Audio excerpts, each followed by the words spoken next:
You've done it, I've done it, we've all done it before. We've all imagined what it would be like to survive a zombie apocalypse. And you know what? It's just such an interesting topic to think about and talk about, especially when cracking open a cold one with the boys.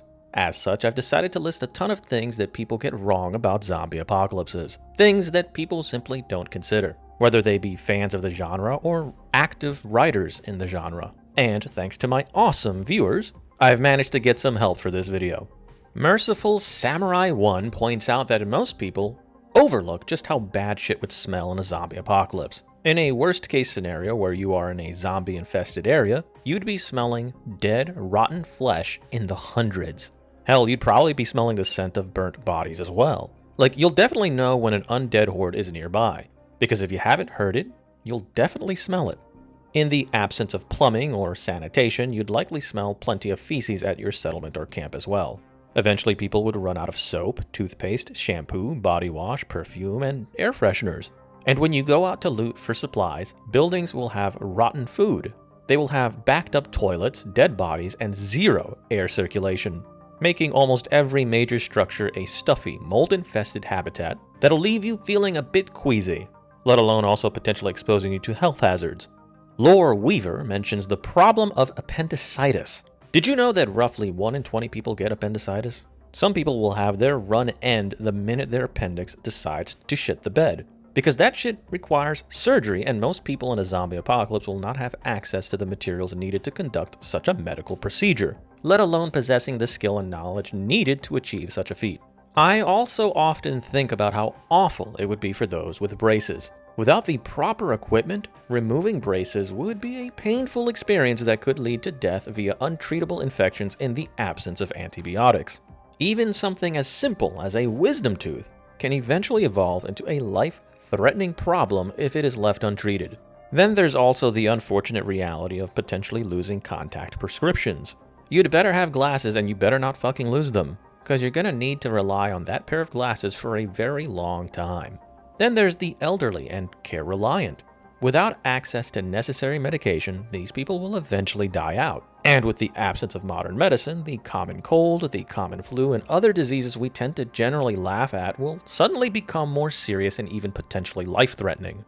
Schrodinger's Mechanic 7622, which, by the way, pretty cool username, highlights a very important point.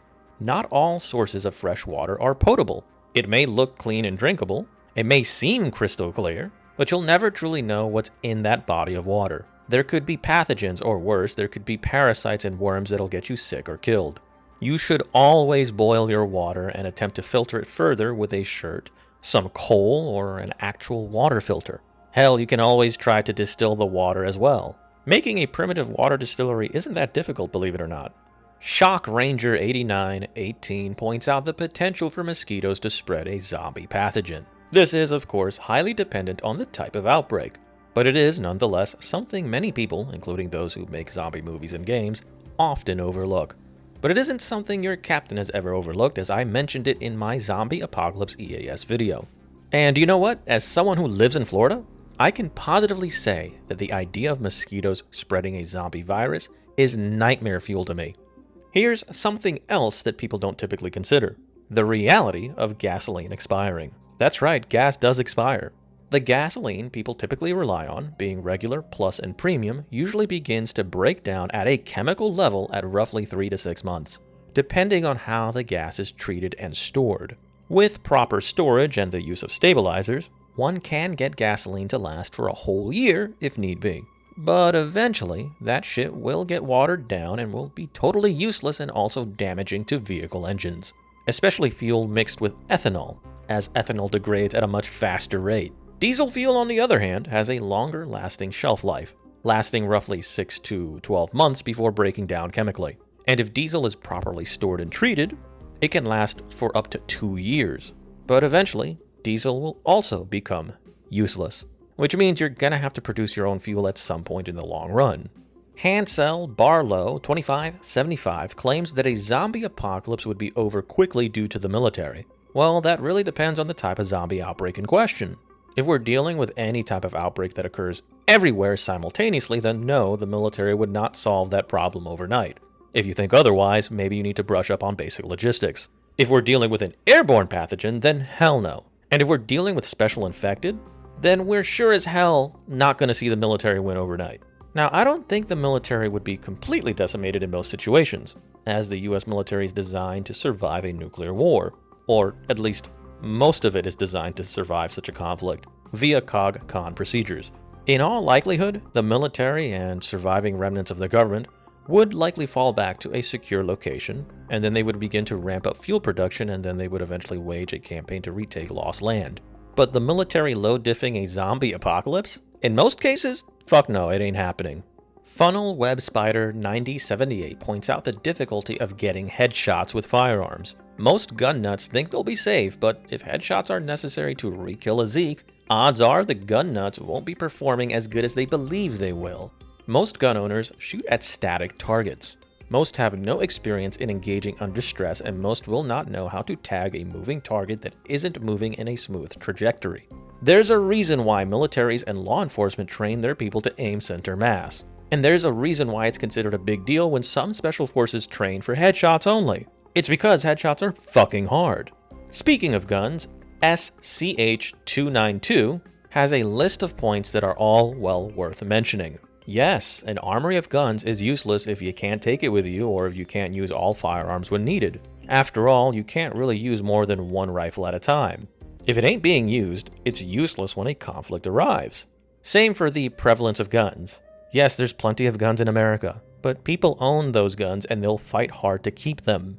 Katanas are nice and they can slash through multiple pigs at once, if they're legit katanas, but they also degrade fairly quickly. And yes, if there's anything to be learned from COVID, it would be the scarcity of fucking toilet paper. And yes, it would suck to be dealing with menstruation as well during a zombie apocalypse, something a lot of guys don't really get or understand. Women really do have it much harder. Then there's also the issue of contraceptives. Fun fact, condoms are also great for water portability, believe it or not. Oh, and yes, you should watch this channel and even become a channel member. This is how you get bonus content and ensure that I can continue to entertain you.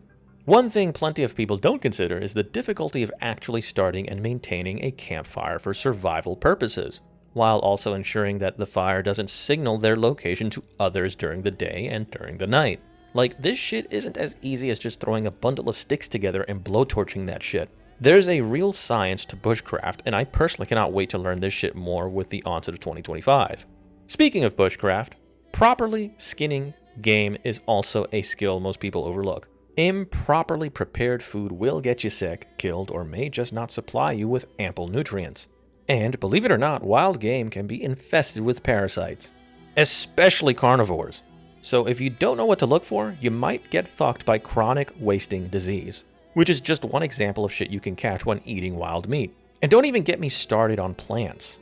There really are berries out there that can kill you. Like, imagine wiping your ass with poison ivy on accident. Forgive me if I've managed to butcher the pronunciation of your username, but Tiamaru writes about the psychological horrors people will face upon witnessing people being eaten alive.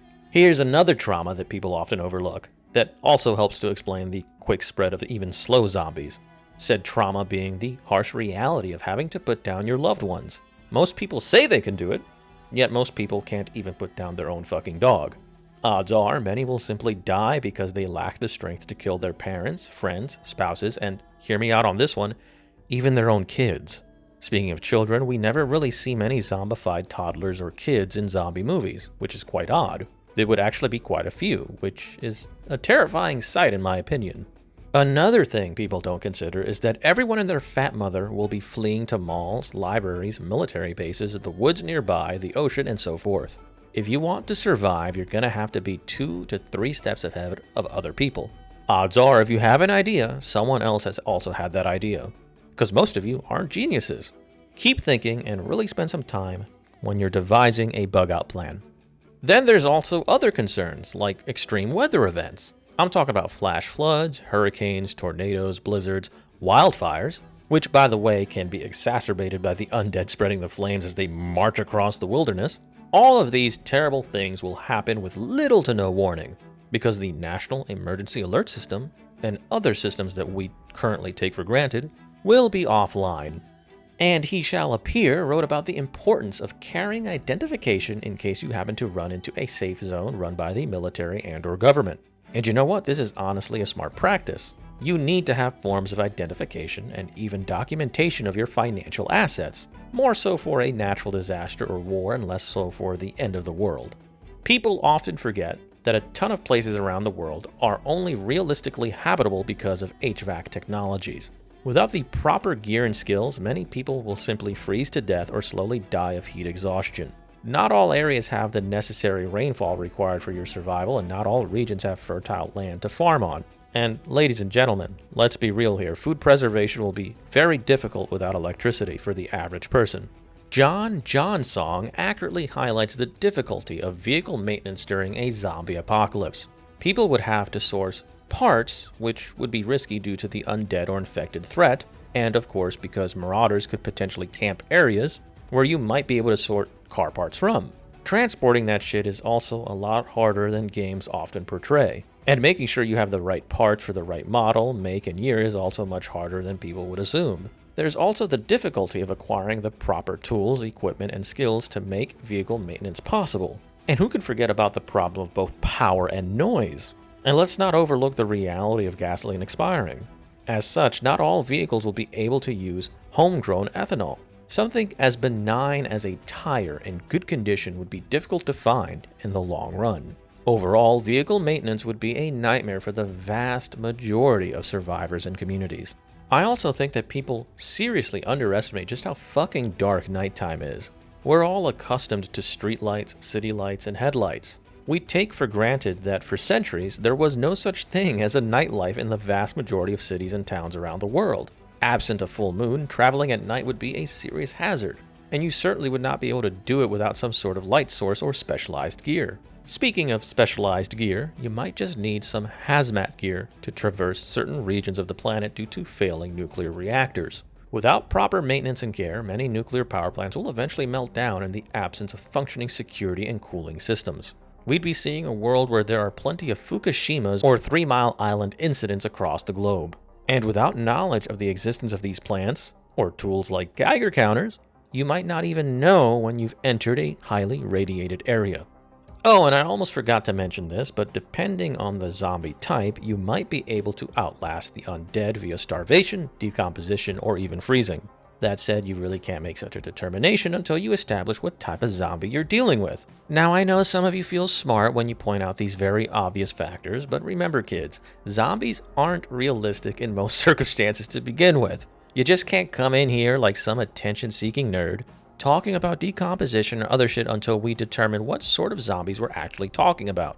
Supernatural zombies, for example, won't freeze in the winter, won't decompose, and if they do, they might still be functional as walking skeletons. You don't get brownie points for pointing out shit that we all already know without first detailing what sort of Zeeks we're dealing with. Stephen Evil, 6304, wants us all to know that the undead will be walking around with shit in their pants. Good point, not gonna lie.